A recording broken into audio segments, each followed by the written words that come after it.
Welcome to Doing Time with Joe. I'm your host, Joe Baker, back again with another episode, y'all. In this episode, I'm going to be talking to you about a situation that I found myself in where it didn't look good for me.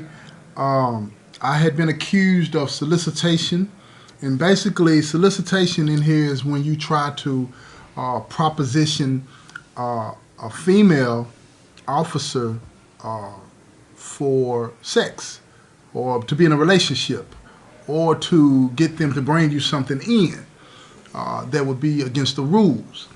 And I was accused of this. I had no idea what was going on, and as the story played itself out, you'll see how it ended.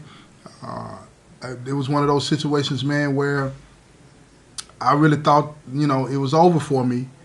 No matter what I said or done or did, it didn't look good for me, and the people that ended up coming to my aid, speaking on my behalf, it really surprised me. But I'm going to share this story with you, and I hope that you get some inspiration from it.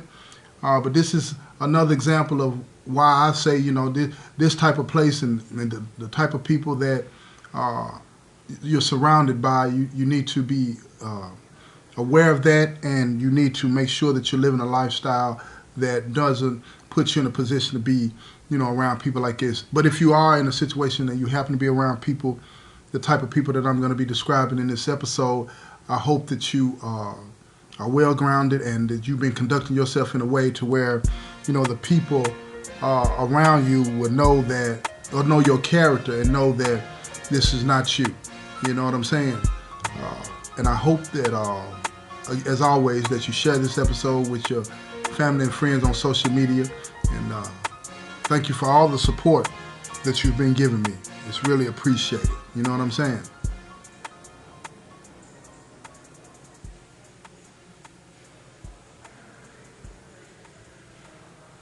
Yeah, y'all. A while ago, years ago, I was transferred to another facility. And when I got there, unbeknownst to me, the the clerks in this position, in the position in the kitchen, had been fired, and I didn't know it. But because of my experience as being a clerk, the administration, the job coordinator rather, appointed me that job. She gave me that job, and so when I reported to work, I was walking into a situation that I was totally unaware of and didn't even realize was going to come back to bite me. So here's what happened, man. I went to work, my first day at work. I get to work, and the people in the kitchen, they were nice to me. Introduced me to the person that was going to be over me, my supervisor, and I thought everything was going to be fine. I'm like, yeah, this is cool. I walked right into a clerk position. And then when you have a clerk job, it's like you're looked upon as somebody that can handle a heavier level of responsibility than the other guys. Not to say that you're better than anybody else. It's just that you're going to be doing paperwork, memos. You're going to be keeping up with the stock and stuff like that. So they rely on you to be. They hope that you are the type of person that is responsible and cares about your job, whether you're in prison or not doing the job. So anyway, I get to work, and I'm told that I'm going to be on second shift. So after a while, I leave, and I come back later on in the afternoon to start my shift, doing my administrative duties, right? So when I walk into the office, I relieve the other guy that's the clerk on first shift. And being in prison as long as I have, one of the things that I've learned to do is to make sure that I look around in the area that I'm going to be in, especially if it's new. And that's what I did. So I started, I shut the door to make sure I had privacy. I looked under the cabinets. I looked in all the drawers. I got up on the table. I looked up in the ceiling. I looked everywhere to make sure that nothing was in there that could come back on me. Because a lot of times people hide stuff in the clerk's offices because most of the time, that's the office that's going to be overlooked. You know what I'm saying? Because it's so close to the people that run the building that they trust that area to be secure, right? But a lot of people don't respect that. So as I'm looking through the drawers, right, I pull the drawers way out. You got to pull them way out because the stuff will usually be hidden in the back. So when I pull the stuff out, I find like 50 packs of peanut butter. Don't forget, this is the kitchen. I'm working in the kitchen. So a lot of the food items that go to the chow hall to be served are in the main kitchen. So I pull the drawer out and I find like 50 packs of peanut butter, Kool-Aid, all kinds of stuff, man, that I know is not supposed to be in there in that quantity. Now, they don't mind that you eat a little bit, you know what I'm saying, while you're working and whatnot, but in that quantity, no. I knew that that stuff was being put there to be taken out of the kitchen later on. Whatever. So I get up, open the door back up, and when I do that, it's a couple of guys that are waiting on the outside of the door. And they were like, could they come into the office? I'm like, nah, I really don't like people coming into the office, man, when I'm working and stuff like that. I said, what you need, though? I said, we need to get that stuff out of the drawer. I said, yeah, you need to get that out of the drawer. So I let them come in, and I'm thinking that they're going to get the stuff out of the drawer. They just open the drawer, go through it, and count it, as if to say, we're going to make sure that all of our stuff, and then they shut the drawer back up and walked right into the break room. So I followed them in the break room. I said, hey, bro. I said, that needs to come up out of there right now. They're like, nah, that's going to stay in there, man, until we get ready to leave, man. You ain't talking about nothing. You know what I'm saying? I said, oh, okay, I ain't talking about nothing. They were like, yeah. So I sized them up real quick, both of them. I could have smacked one and kicked the other, and then it would have been over with. They looked like they were some suckers anyway, from my standpoint. You know what I'm saying? But again, let me tell you the story. I didn't do that. You know what I'm saying? Just so you know. So I said, okay, it's more than one way to skin a cat. I went back in the office, and there was some paper sacks in there. So I took the paper sack, shook them loud. I shook them. You know how you shake a paper sack when you go to the grocery store to shake it open so you can put the stuff in? I did that. I'm stunned, making noise. Then I started taking all the stuff that was in the drawer and put it in the paper sack. And then I set it on top of the desk, and I said, y'all need to come and get this, man. I'm going to get rid of it. They both flew over. I said, man, you mess with our stuff, man, it's going to be a problem. And I knew they were going to say something like that. So I rolled the sack up real tight, and I tossed it past them out into the hallway. You know what I'm saying? Not in the hallway, I'm sorry, but into the kitchen part. You know what I'm saying? Outside the door of the office, right? And it hit the floor. Oh, they were tripping now, like they real tough or something. So it's like, oh, you smart, Alec. You this, you that. You know what I'm saying? You must be the police. And when they said that, they got my attention, right? So I was like, oh, okay then. Step on up in here. You know, both of them stepped up in there, and I was like, shut the door. You think I'm the police? Shut the door, man. Let's see what's going on with you, right? They didn't want to do that. So they backed out. Now, I thought the other clerk had left for the day. But apparently he was somewhere in the building, and he came over there. They got him to come over there to talk to me. So he's over there. He was like, hey, Joe. He said, man, look, when we're trying to get something out of the kitchen, we usually put it in here. Then we get it out later on in the afternoon when we leave. I said, I am not knocking you what you're doing, man. I ain't got nothing to do with that. But if I'm doing something, meaning working in this kitchen, right, in this office, that means if they came in here at the time on my shift and found all of this stuff in here, so that would be on me. They would say that I did that. And I said, I'm not taking nobody's charge, man. I'm not telling you what you should or shouldn't be doing, but whatever you're going to do it on your shift. But don't be passing stuff off to me, expecting me to take a charge for you. I'm not doing that, man. You feel what I'm saying? And I said, your little buddies, you need to let them know the same thing, man. Don't put nothing else in here. By the time I get here, if you did do that, it better be gone, right? So he looked at me all stern. You know how you staring at somebody, you looking them up and down. You know the old gangster type way. He's staring at me, looking at me and all this and that. I'm looking back at him, and I'm saying to myself, you don't want this. You don't even want this, man. So anyway, he turns and walks away. They go out there. I could see all three of them in the break room. They talking. I said, well, I might have some trouble later on. So then they come back in there. All three of them come over. They knock on the door first. Hey, Joe, can we talk to you? I'm like, yeah, you can talk to me. Stand right there, though. Because I ain't finna let all three of them come up in there. I ain't finna do that. You know what I'm saying? The office is not that big. You feel me? I'm fighting, but there's three of them. So I got to keep it real. You know what I'm saying? So I said, what's up, man? And they were like, man, I want to apologize. All of them, man, I want to apologize. That was wrong. This, and that. And I knew at that time They were just apologizing to delay whatever it is they had planned to do. You feel what I'm saying? I already know how this works. The plot had been hatched. It's time to get rid of Joe. On my first day, they want to get rid of me. I know that's what they've already decided, but how they're going to do it, I don't know. You know what I'm saying? So as time goes by, this particular area is transitioned from the state running the kitchen to a private company coming in and taking over, right? So my supervisor ends up being moved out of that position.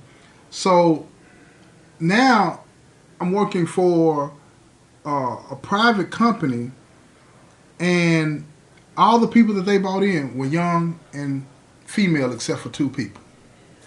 Nothing about working for a woman bothers me whatsoever. You feel what I'm saying? I'm cool with all of that, right? But it was this female was younger, more in line and more in tune with the guys that I was getting into it with, right? Had got into it with. So as time goes on, I'm noticing that the main guy that I had gotten into it with was getting cozy with my new boss. I'm like, oh, this is not going to end well at all. Not at all. You feel me? So anyway, time goes on. I'm watching them. I see them go to the freezer together. I see them when they go into the office, they lower the blinds halfway so that, you know, you really can't see what they're doing, but they can still see what you're doing and all this that out in the kitchen, but all that old kind of stuff. So I've been around for a while. I'm not stupid. Something's going on. So anyway, one day I'm working, and normally, this has been after about 3 or 4 months, normally what I would do when I need to go into the other office where my supervisor works to get her to sign some paperwork, I'll knock on the door and then I just walk on in, right? I don't wait for her to say, come on in or anything like that. We had developed that type of rapport. She knows it's me when I knock and I just come on in. So this particular time when I knocked and walked on in, she's in there giving the dude that I'm into it with or had been into it with, she's in there giving him some head. And I'm like, dang. And I back out. You know, you see it and then you back out. And I'm talking about, look here, she working it. She working it. He's so blind to what's going on, he didn't even see me. He didn't even see me. He didn't pay attention to the door opening, none of that. He's gone. He's in that, you know what I'm saying. He gone. And she looks up and sees me, but she don't even stop. You know what I'm saying? Now, it was a real quick thing. I looked, backed out. I didn't stand there and be like, oh my God, oh my God. I ain't do none of that. I opened the door. I seen what I saw. I said, oh, pulled the door shut. Went back into the area where I work at. A few minutes later, here he comes. He said, Joe, let me holler at you, man. I said, yeah, what's up? He said, man, we straight? I'm like, yeah, we straight. He said, all right, then. I just wanted to holler at you, man, see what was going on. A couple of minutes after he leaves, here she comes. She comes back up. She said, Baker, we good? I said, yeah, we good. I ain't even look at her, though. I ain't even look at her. I said, yeah, we good. So she walks around in front of the desk. She said, look at me. So I raised my head up and I looked at her. I said, yeah, we good. We straight.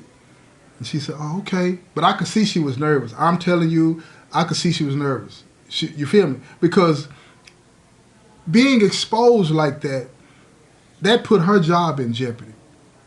You know what I'm saying? They would put handcuffs on her and walk her off the compound if they knew what she was doing. And in some situations, then I know in Tennessee, it's a felony. They could charge her with a crime. You see what I'm saying? So I knew she was nervous. So he comes to holler at me, and this is about 3 o'clock. And normally at 3 o'clock, I go down to the dining room. I go to the other part of the kitchen to do the paperwork down, and then I go in for the day. Now, this is on a Friday, right? So he comes back to holler at me real quick and says, look, man, I just wanted to holler at you again real quick, man. You need anything to eat before you leave? I'm like, yeah, I'm a little hungry, though. Right? You know what I'm saying? So he, he's cooking every day. So he bring me a couple of nice fat cheeseburgers. He never bought me no fat cheeseburger like this. Then there was some Lay's potato chips, 2 bags of Lay's potato chips, right? Gave me them and then some lemonade. I'm like, oh, this straight. I said, but could you put that on a styrofoam tray so I can take that with me, man? Because I'm getting ready to leave. I got to go down to the dining room and straighten up some paperwork down there, and then I'm going in for the night. He was like, yeah, I got you, bro. I got you. You know what I'm saying? Now all of a sudden, it's bro. You feel me? So he does that. He goes to get it clear with her for me to take it down the sidewalk. She lets the officers know that I got my dinner. I'm taking it in with me. It was cool. They let me come through. They let me pass. They looked at the food to make sure there wasn't nothing in it. Then they let me pass. I went to the dining room. I'm doing my paperwork. I go on in for the night, right? 5:30 comes. They call the gym. I go to the gym because a couple of the guys, they said they wanted to get at me and talk to me about some things. I go to the gym. I'm hollering at them and whatnot. Now here comes dude. He talking to me. You know what I'm saying? I'm like, yeah, what's going on, man? And he was like, man, can I talk to you real quick? So now I want y'all to pay attention because this is where it gets serious for me. I'm like, yeah, you can talk to me for a minute, man. I said, brother, man, y'all excuse me real quick. So I walk over to the water fountain area, right? And me and him are standing by the water fountain and talking. And he's like, Joe, I just wanted to holler at you again, man, to make sure we were straight. I said, man, you don't have to keep coming back to me, asking me, are we good on all this and that? I said, that's your business, man. As long as you can bear that, then I'm good with that. That ain't got nothing to do with me, man. If you like it, I love it. Do more of it. That's my thing, right? So he looking at me, and he's like, all right, that's what's up, man. That's what's up. But it's weird because it's almost like he was expecting something to happen, and it didn't. You know what I'm saying? Because I'm looking at him and I'm like, what? It's a weird vibe that was coming off of him. A weird vibe. So he leaves. He leaves. And he said he had to go back to the kitchen. I'm thinking, oh, he going back up there, let her know it's straight, blase, to mess with her a little bit, whatever he has going on, right? So 6 o'clock, 6:30 comes, they make the call out. I go back to the unit. I go heat up the food that he had given me. I'm eating, I'm chilling, I'm laid back chilling. So lay down for that night and go to sleep. Now, it's Saturday morning. The phone rings in the pod. Baker, they need you to come to the kitchen. I said, I'm off. I don't work on the weekends. What's going on? So I run to the phone, and she's on the phone. She said, I need you to come up here and find this paperwork for me. I said, what paperwork are you talking about? She tells me what it is. I said, well, go to my desk and open the drawer. It's right there at the top. It's got a Post-it on it that'll tell you exactly what to do. You good. And she pauses for a minute. She said, okay then. So she gets off the phone, and I'm like, that was weird. She's never done that before. She's never called me to come in on the weekend. You know what I'm saying? Normally, I have to let her know that I'm going to work on the weekend to get caught up on paperwork. But no problem. Sunday comes, same thing. Phone rings, Baker. They need you to come to the kitchen. I run down there. It's her again on the phone.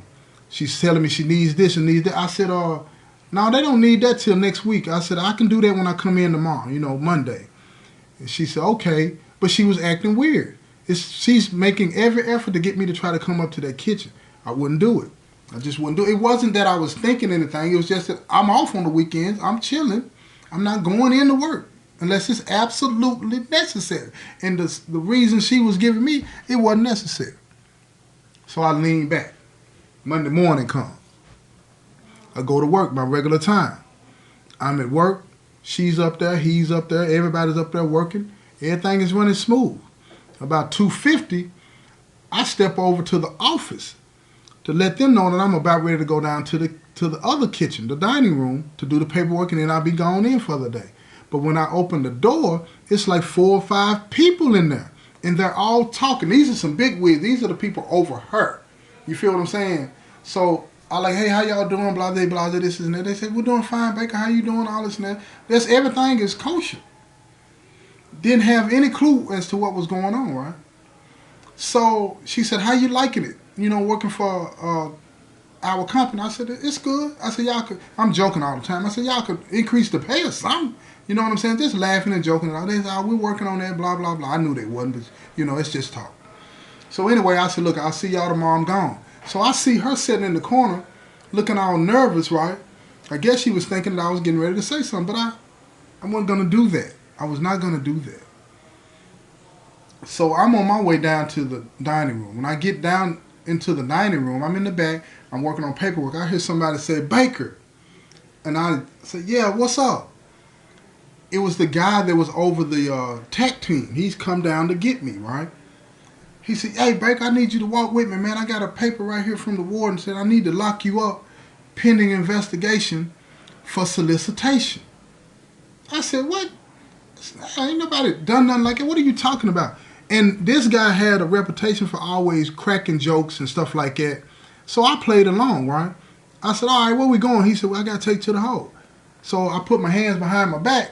He don't put handcuffs on me. So I'm thinking, okay, this is not real. You feel what I'm saying? But I'm going to play along. So we walk to the hole. It was not until he opened up the cell door, he said, go on in. When I went in, he shut the door behind me, and he said, sign this door. I signed the paperwork, and now reality is setting in. I'm saying, what is going on, man? He said, man, I have no idea. He said, I just got the call, and they gave me this, and I'm just coming to lock you up. He said, I'm sure they'll get this sorted out pretty quick. You know what I'm saying? So, just chill. You know how this is. I've been on locked up plenty of times, pending investigation. Means that you're going to be locked up for the most 7 days. And during those 7 days, the Internal Affairs, they're going to be investigating the allegation that's been made against you. And then, depending on what they discover, you'll be let out of the hole, go back to what you've been doing, or you're going to be given a write-up, and you're going to have to go to the disciplinary board and deal with that, right? So after like 6 o'clock, they bring me a write-up. I'm like, wait a minute. What is this? And it says, on the Friday, listen to this, y'all. On the Friday that I walked in and caught them getting head, right? Her giving him some head. On that particular day, it says that I wrote her a letter asking her to be in a relationship with me. I wrote her a letter, a sexually explicit letter, asking her to be in a relationship with me, talking about what I could do to her and all this and that, right? I'm like, nah, ain't no way. This is not true. So it just so happened that the lady that normally works in the visitation gallery is the lady that brought me my write-up. And she said, Baker, what's going on with this? And I said, this is not true. And she said, well, I had to turn your sister away at visit. And I'm like, what? She was like, yeah, her and your nephew came up to see you tonight, and I had to turn him away. I had to tell him that you were in the hole. I'm like, wow. I said, okay. I said, thank you for that. But she went on. She said, well, what's going on with this write-up? I said, look, I don't even really want to get into it, but this is a lie. And she said, I don't see you as being that type of person, right? I said, no, I ain't done this. I ain't done this. She said, well, my supervisor is cool with the Internal Affairs guy. She said, tell me where you were at this time. Were you in the kitchen? I said, no. And then it clicked. Remember when I told you to pay attention? Because in the gym at that time, I was talking to this guy that was getting head from her in the kitchen. So this guy is my alibi. He can be my alibi. Plus, they can go to the camera and see that I'm good. Because I don't know what's going on. I'm not aware of anything or where this is coming from. But this dude can be my alibi. So he knows I kept it 100 with him. I ain't said nothing to nobody. So I'm assuming he's going to keep it 100 with me. So she said, look, I'm going to go call my supervisor, and I'm going to get IA to go look at the camera. I'm not aware that she knows more than me. I'm telling her, no, go talk to dude. She's like, no. I'm going to call my supervisor, have my supervisor see if she can get Internal Affairs to go pull the camera that says you were in the gym at this time. I said, well, okay then, that's what's up.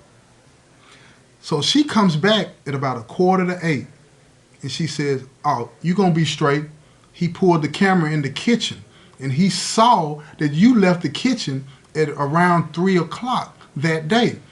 I'm like, did you pull the tape in the gym?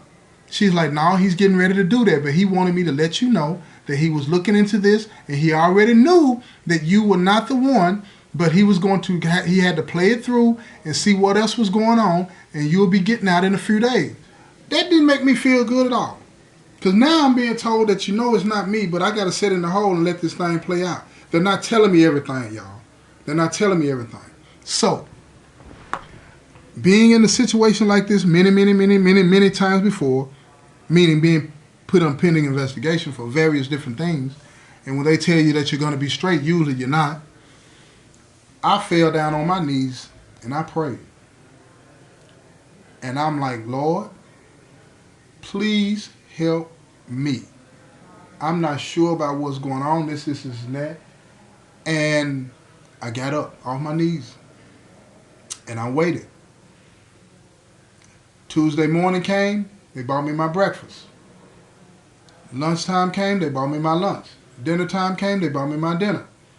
Lights out, went to sleep that night. Nobody said a word to me about getting out of the hole. Wednesday morning came, they bought me my breakfast. About an hour after that, here comes the sergeant of the building. He's like, Baker. I was like, what's up? He said, man, you're going to be getting out today. They know what's going on, and they're going to release you. He said, you're going to go back to your cell, back to the same bunk, and he said, you're straight. So just hold on and bear with me. It'll probably be this afternoon after the last meal. I said, all right then. And so I leaned back. My lunch tray came. Some of the guys, one of the guys in the hole with me asked me, did I want my tray? I said, no, I gave it to him. Dinner time came. I still didn't have an appetite. I gave the tray away to the other guy. Now I'm like, okay, are they going to let me out of the hole? About 5:45, they came back there, packed me up, said, let's go. Now, while I'm leaving the hole, they tell me, look, the guy that you were in the hole for is on his way to the hole. And I'm like, what do you mean the guy that you were in the hole, that I was in the hole for? They said, like, well, you're going to find out later on, but let me just tell you what's going on, but I'm not going to tell you who it was. I said, if you're not going to tell me the whole story, don't tell me nothing. So the officer's like, all right, then you don't want to hear it. I'm playing hardball. I really want to hear it, but I'm trying to put pressure on him to tell me the whole story. He wouldn't do it. I don't understand what's going on, why they're being so secretive about this. So anyway, as I'm being walked out of the hole, we're going down the sidewalk. I'm pushing the buggy. I got all my stuff in it.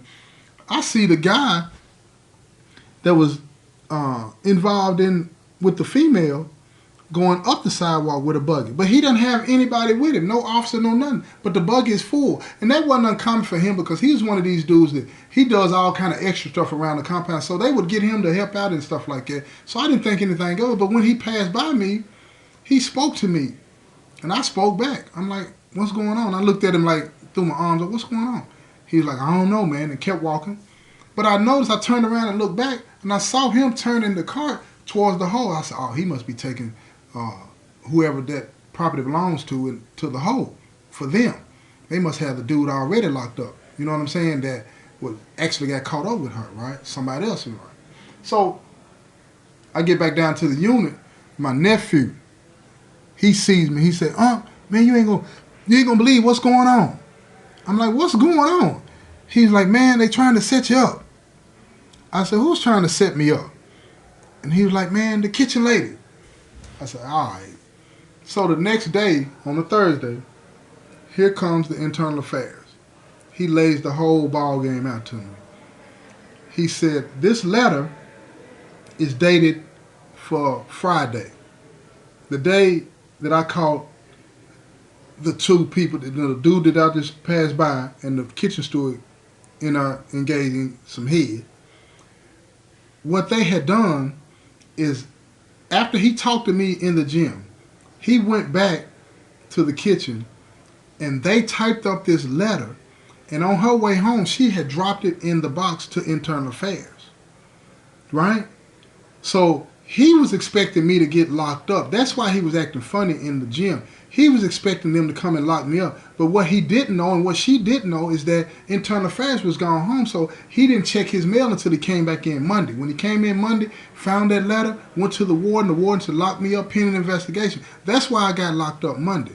But what happened was when the visitation lady that had called her a supervisor that was cool with the IA, When he looked at the tape in the kitchen, he saw him and her going into the cooler, messing around.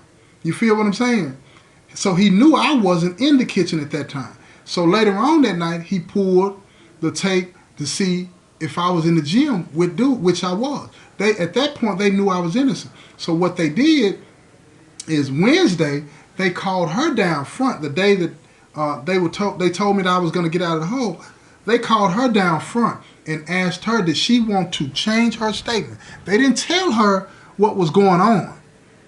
They asked her, "Are you sure that it was at 6:30?" Because they were trying to get her to. They were giving her some leeway to change it. If she would have said no, it was 3 o'clock or this and that, then they might have rolled with it. You feel what I'm saying? I don't know. But she's like, no, it was at 6:30, this, and that, blah, blah, blah. At that point, what I was told that they told us that you have just committed perjury and lying to us, blah, blah, blah, this and that. This man has not done anything. Then they showed her the tape of her and the other dude going into the cooler. She said, is this the guy that you're involved with in with a relationship? So she told him the whole business. She told him exactly what happened when I walked in and saw them getting some head, how they were trying to get me to come back to the kitchen that weekend because she was going to set me up and let me come into the office. And then she was going to scream and say that I assaulted her, and they were going to end up taking me to the hole. They had planned all of this stuff when I didn't get locked up Friday to get me. They were trying to get me. But lo and behold, none of that was able to manifest. And why is that important? Why is that important? I want to talk about how when you find yourself in a situation where you know little to nothing about what's going on and it looks bad for you, don't lose your faith. Don't lose faith in other people.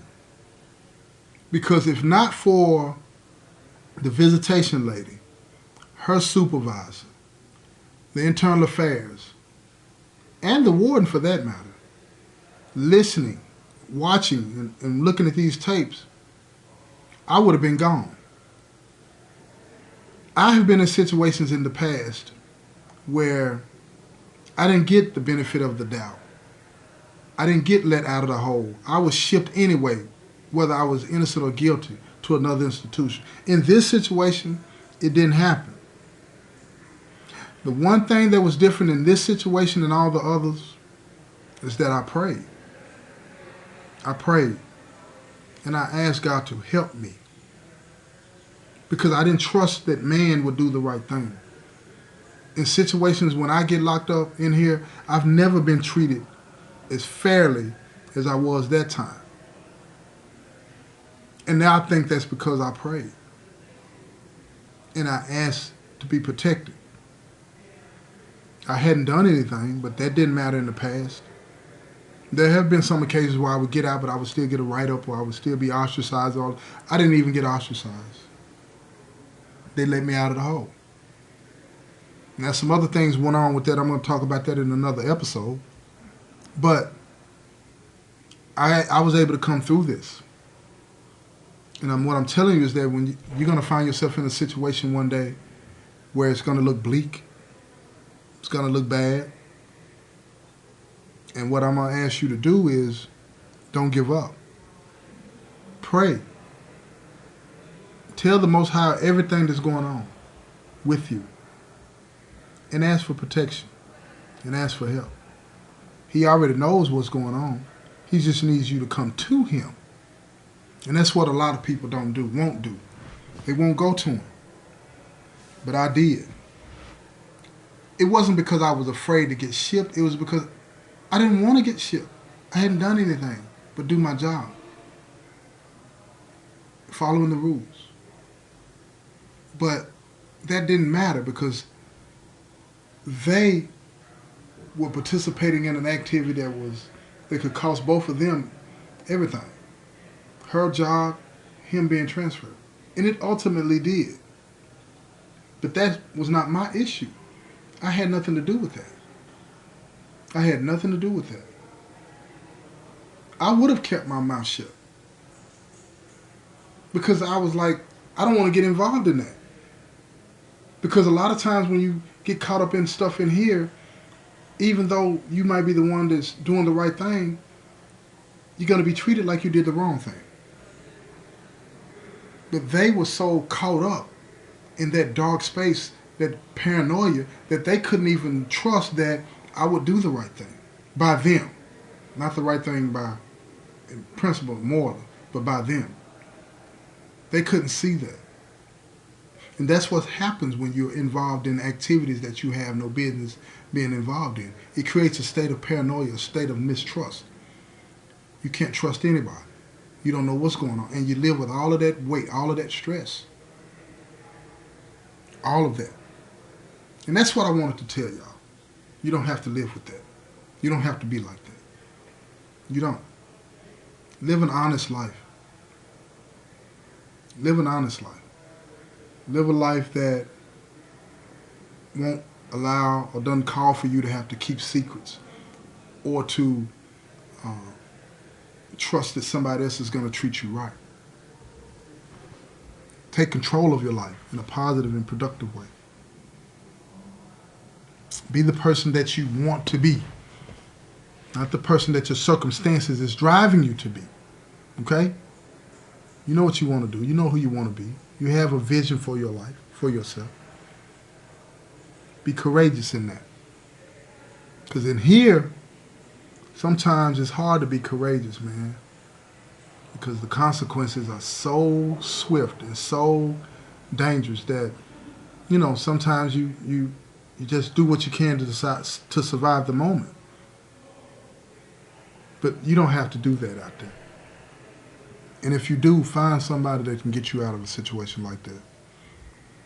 Just thought I'd drop that on y'all, right? This has been another episode of Doing Time with Joe. I'm your host, Joe Baker, and I say peace, y'all.